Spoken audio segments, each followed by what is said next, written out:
মিষ্টি কিছু খেতে ইচ্ছে করলে অথবা বাড়িতে যদি হঠাৎ করে কোনো অতিথি আসে তবে হাতে সময় কম থাকলে এই রেসিপি একবার বানিয়ে নিন। খেতে যেমন সুস্বাদু তেমনি তৈরি করা খুবই সহজ। নমস্কার বন্ধুরা, রিমির বাঙালি রান্নাঘরে আপনাদের সবাইকে স্বাগত। আমার আজকের রেসিপি সুজির হালুয়া। ঘরে থাকা উপকরণ দিয়ে ঝটপট এটা তৈরি করতে পারবেন। শিশু হোক বা বড়, সবাই সুজি খেতে পছন্দ করে। চলুন তাহলে রেসিপি শুরু করি। প্রথমে সুজি শুকনো খোলায় ভেজে নেব। তার জন্য গ্যাসে কড়াই বসিয়ে দিয়ে দিলাম 1 কাপ সুজি। এখন এই সুজিটাকে মিডিয়াম ফ্লেমে ক্রমাগত নাড়িয়ে চাড়িয়ে ভেজে নেব হালকা গোল্ডেন করে। যখন সুজির রং হালকা সোনালি হয়ে যাবে এবং সুজি থেকে সুন্দর গন্ধ বেরোতে শুরু করবে, তখন বুঝবেন যে সুজি ভাজা হয়ে গেছে। এবার সুজিটাকে একটা প্লেটে ঢেলে রেখে দেব। দেখুন সুজিটাকে এরকম করে ভেজে নিয়েছি। কড়াইতে দিয়ে দিচ্ছি বড় 1 টেবিল চামচ ঘি। ঘিটা গরম করে নিতে হবে। ঘিটা গরম হয়ে গেছে। এখন এর মধ্যে দিয়ে দেব 15টা কাজু বাদাম। কাজু বাদামগুলোকে আমি হাফ হাফ করে নিয়েছি। এখন এই কাজুটাকে কিছু সেকেন্ড ভেজে নেব। 35-40 সেকেন্ড লো ফ্লেমে কাজু ভেজে নেওয়ার পর এর মধ্যে দিয়ে দেব 1 মুঠো কিশমিশ। এখন এই কাজুর সঙ্গে কিশমিশটাকেও 35-40 সেকেন্ড ভেজে নেব। এমনিতে কিশমিশ ভাজতে খুব বেশি সময় লাগে না। দেখুন কাজু আর কিশমিশ হালকা করে ভেজে নিয়েছি। এখন তুলে একটা প্লেটে রেখে দিচ্ছি।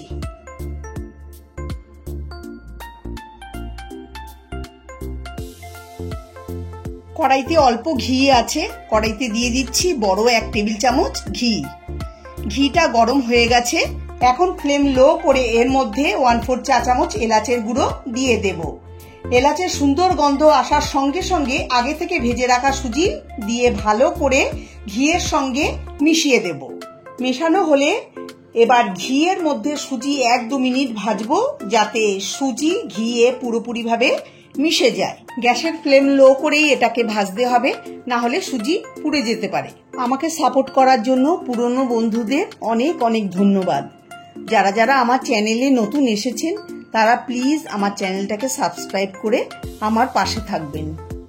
প্রায় 2 মিনিট ঘিয়ে সুজি ভেজে নেওয়ার পর এরপর কড়াইতে বড় 2 কাপ জল ঢেলে দিচ্ছি।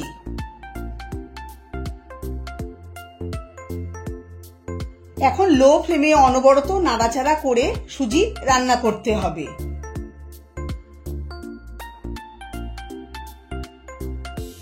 যখন দেখবেন সুজি জল শুষে নেবে এবং হালুয়া ঘন হতে শুরু করবে, তখন এতে 1 কাপ চিনি দিয়ে দেব।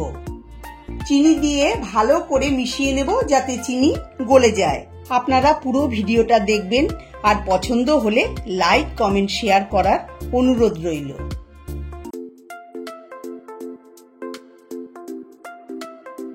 চিনি গলে গেলে এতে 1 চিমটে লবণ দিয়ে দেব। লবণ খুব সামান্য দিতে হবে। লবণ দিলে হালুয়ার স্বাদ আরো বেড়ে যাবে। লবণ দিয়ে মিশিয়ে দেব। এবার এর মধ্যে দিয়ে দেব আগের থেকে ভেজে রাখা কাজু বাদাম আর কিশমিশ। কাজু বাদাম আর কিশমিশ দিয়ে ভালো করে মিশিয়ে দেব। এবার নাড়িয়ে চাড়িয়ে হালুয়া রান্না করব ততক্ষণ যতক্ষণ না এর রং সোনালি বাদামি হয়ে যাবে। ক্রমাগত নেড়ে চেড়ে এটাকে রান্না করতে হবে যাতে কড়াইতে লেগে না যায়। হালুয়া রান্না হয়ে গেছে। এখন গ্যাসের ফ্লেম বন্ধ করে এটাকে নামিয়ে পরিবেশন পাত্রে ঢেলে ওপর থেকে ড্রাই ফ্রুট দিয়ে সাজিয়ে নেব। আপনারা চাইলে একটু গলানো ঘি ছড়িয়েও পরিবেশন করতে পারেন। গরম গরম হালুয়া খেতে দুর্দান্ত লাগে। ঝটপট তৈরি হয়ে গেল আমার আজকের সুজির হালুয়া রেসিপি। রেসিপিটা ভালো লাগলে লাইক, কমেন্ট, শেয়ার করার অনুরোধ রইল। সবাই ভালো থাকবেন। ধন্যবাদ।